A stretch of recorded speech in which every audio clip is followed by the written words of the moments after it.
మహేష్ బాబు తమిళనాడులోని జల్లికట్టును సపోర్ట్ చేస్తూ ఎందుకు స్టేట్మెంట్ ఇవ్వాల్సి వచ్చిందని చాలా మంది తర్జనాభర్జనలు పడ్డారు. కొందరు విమర్శించారు కూడా. అందుకు కారణం ఆయనకు తమిళనాడుతో ఉన్న అనుబంధమే. మహేష్, కృష్ణ, ఇందిరా దంపతులకు 1975 ఆగస్టు 9న మద్రాసులోని కళ్యాణి హాస్పిటల్లో జన్మించారు.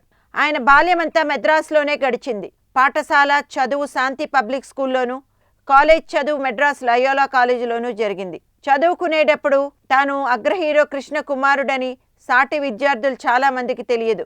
ప్రతి ఏటా వేసవిలో తండ్రితో కలిసి ఊటీ వెళ్లేవాడు. అప్పుడు కృష్ణ కోసం పాటలు, సన్నివేశాలు ఊటీలో ప్లాన్ చేసుకునేవారు దర్శక నిర్మాతలు. ఒకరోజు ఏదో మాటల సందర్భంలో నువ్వు సినిమాలో నటిస్తావా అని బాలమహేష్ని అడిగారు కృష్ణ.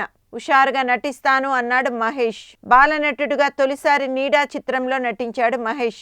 ఆ చిత్రంలో మహేష్ అన్నయ్య రమేష్ కూడా నటించాడు.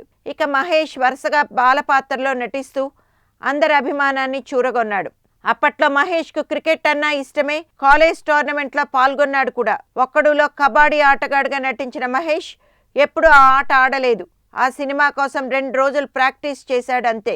చెన్నైతోనూ తమిళనాడుతోనూ అనుబంధం ఉండటం వల్లే జల్లికట్టు క్రీడ గురించి అలా స్పందించారే తప్ప మరే కారణము లేదనే చెప్పాలి. తనను విమర్శిస్తే వెంటనే కోపం రాదు మహేష్ బాబుకు. ఒకవేళ వస్తే ఉధృతంగా వచ్చి పావుగంటలో మాయమవుతుంది.